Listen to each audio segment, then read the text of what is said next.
you mentioned this word cycle.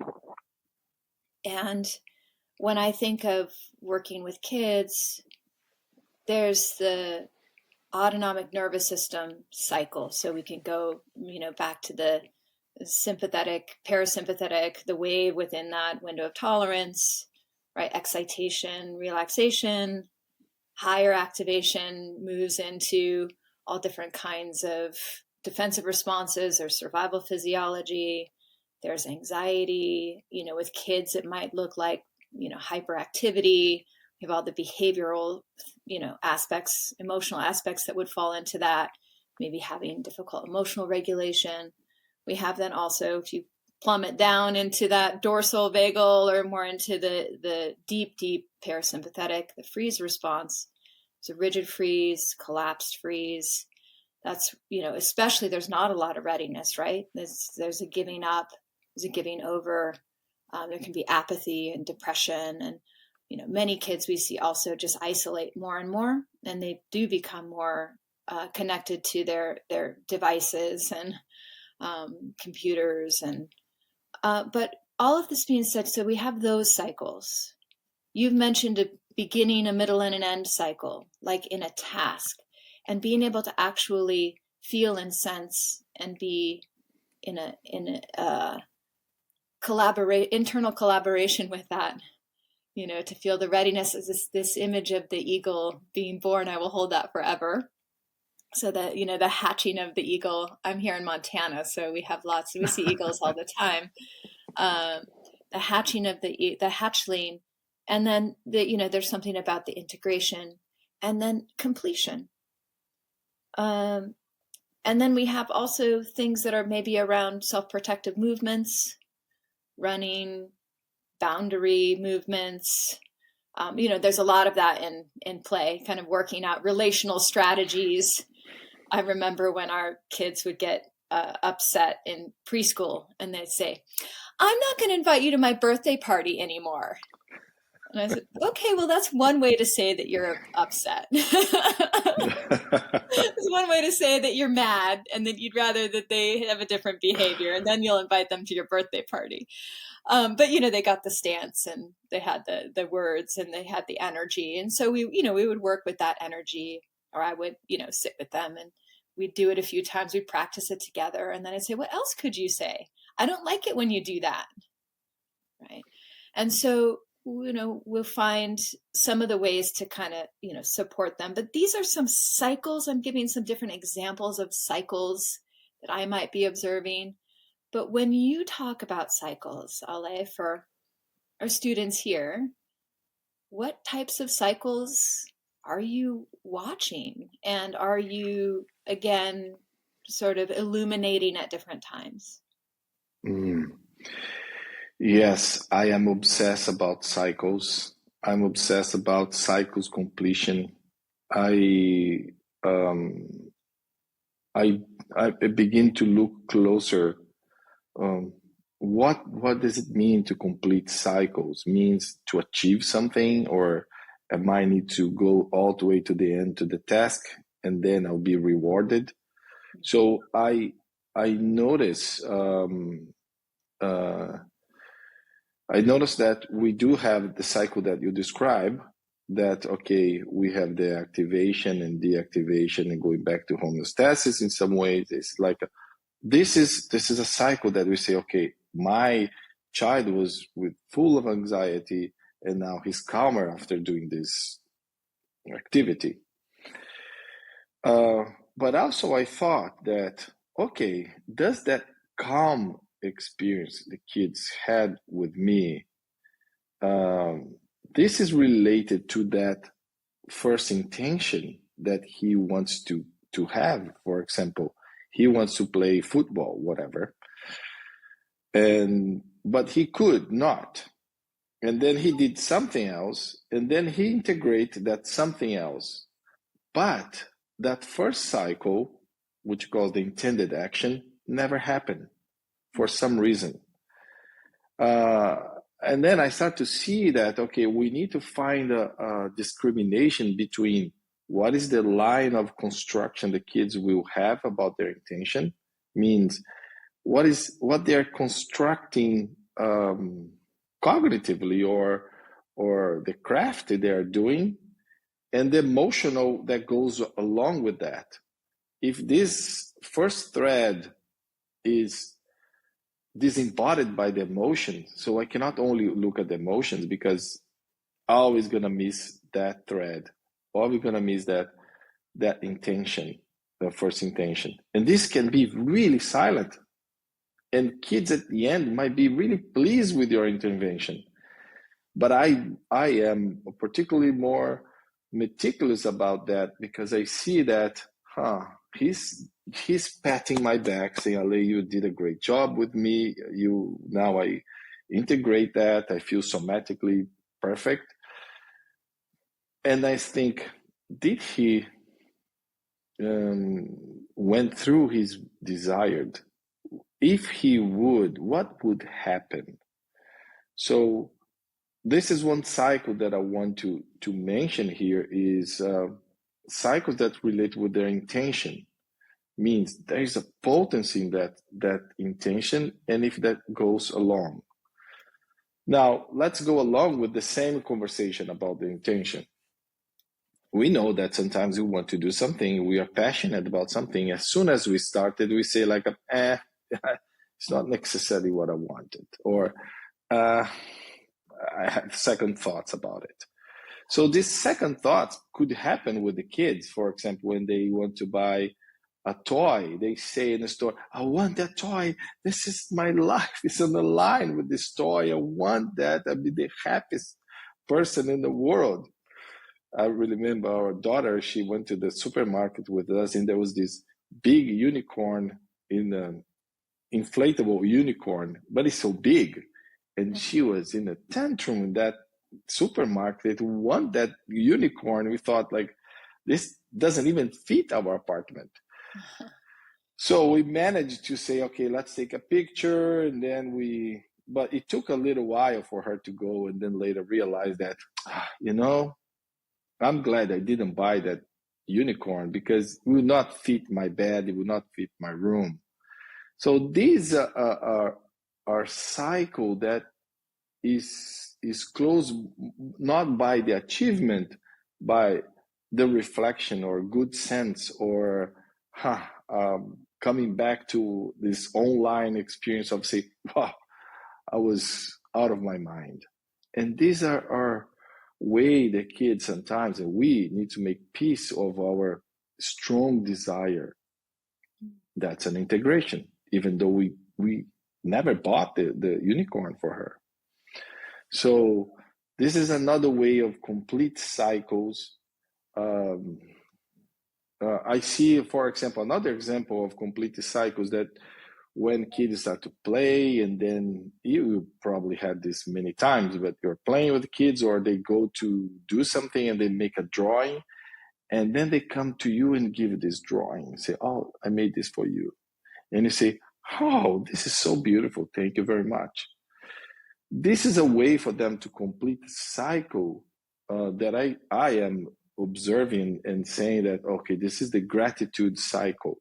Means that right at the beginning, there was something in the safety net that you brought to the container, or something you motivated, and they start to bond and like you. So they start to do something and then feel grateful for something that we might not know. But inside her heart, when they give that, they give it to me, and I say, this is fantastic. And they might say, can I give a hug? Yes, can give them a hug. And then hug, and then they go away. That's when it has this close the cycle. That's one type of beginning of integration. But it's not the integration itself, it's the beginning of integration. And then you have this post situation that we can might talk later. Oh, you gave me this last session, then I felt really grateful. Do you do this with other people? Or why was your motivation to do that? Oh, no, I just want to give. Oh, thank you. Just this touch basis is enough for them to make a closure. And And I could mention here so many types of cycles in the meaning making, in the gesture, like you said, or in so many ways that we see that kids are trying to close their cycles in some ways through different routes. If we understand through a metaphor, through, I don't know, images they bring. So it's happening all the time. And when we spot that and we bring that, wow, this is a pure somatic targeting to the felt sense. Yeah. As you can see, I'm more passionate about that because it's true. Like I lived that experience. And when you talk about cycles, how did you discover that? I discovered that first with me. What is the cost of not completing cycles?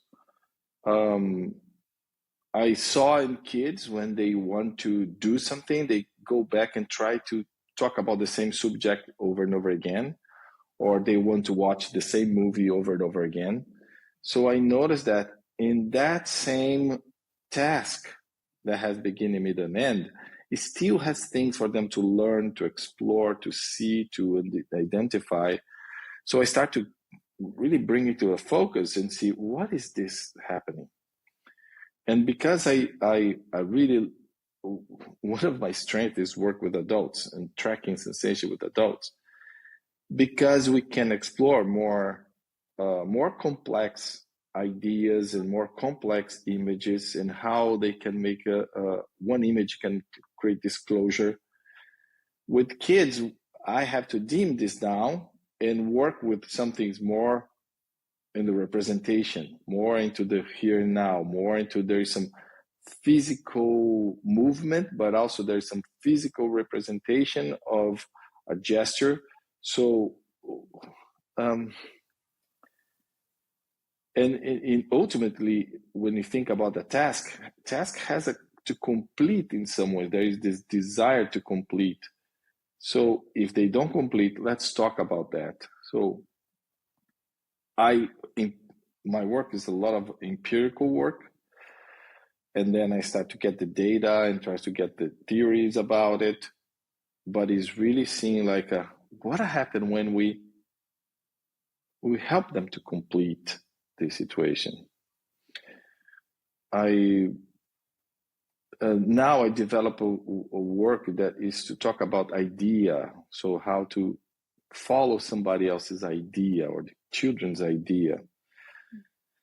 It seems like a pretty standard when you talk about idea. We can think about design thinking or any other methodology that work with creativity.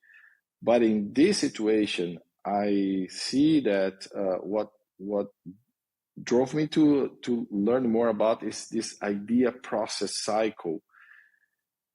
Because before pandemic, the kids, teenagers, they have lots of desires. They have a projection of what they're going to do in the future. They had schools they want to do, and then they pause and they had to change. There is a reshuffle. So what happened with that first idea, and what is the impact of not doing this first idea post-pandemic? So I am very curious about that because these are open loops. These are unfinished business, how they would say in Gestalt. So how can we, I have a phrase that say, who dies when an idea die, Who dies when an idea die? Is it part of me that's dying, or is part of me that's not moving forward? And that could be seen in the small things we see with kids. I see my children. One is 4 years old, and when he wants something, I know he has a power in his mind, a construction in his mind. I follow, because at the end is usually I feel like, wow, I'm so happy to follow that, because if I didn't let him to go through, what would happen? because he's determined, but this determined because of the sequence of honoring his cycles, honoring his ideas. So I don't know if I got a tangent here, but this is how I really begin to learn and give a lot of attention to cycles, closing cycles, open loops, closing loops. So as you're sharing, one of the things that I've been developing is implicit psychotherapy. And rather than it being a discrete psychotherapeutic approach, it's more around implicit memory, non-consciously encoded memory, whether it's movement patterns, physiological responses, emotional pairings. I've been talking a lot about autonomic predictions and the way that we project a prediction, like that unicorn will make me happy, or, or I must have that, or I'll be, I'll fall apart, or, there's some kind of, with kids, there's a lot of that.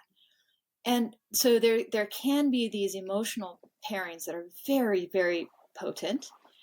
And there's something that you're talking about, though. I'm going to try to find my way to the core of a question to offer back to you. It might take me a little time. But I think as we connect deeper into these parts of us that are unseen, right? There's this deep way that we are who we are, that we don't know who we are, how we are, because they're happening more on that automatic level. They're happening in that predictive level. We think we're making a decision, but it's been made before, dependent on our experience, sometimes our age and our stage, how we're going to be relating to anything that's external in our world, or how we interpret things that come in, right? Is that safe? Is it dangerous? Do I feel grateful? Do I feel frustrated? What movement pattern might I have that engages whatever the information is that comes, and it mixes, right? The outside and the inside is constantly having this relationship to one another and informing us. But there's something too when we get deeper into knowing ourselves, whether it's a sensation or it's feeling some of that satisfaction of being with the action and then getting a reflection later, right? Your cognition comes in and you're able to self-reflect in some new ways, having flexible responses and being kind of accompanying ourselves on these primitive levels, that we also get in touch with what I like to think of as the essential self. The essential self, part of that, right, might be who I think I am, and part of it is this wordless part.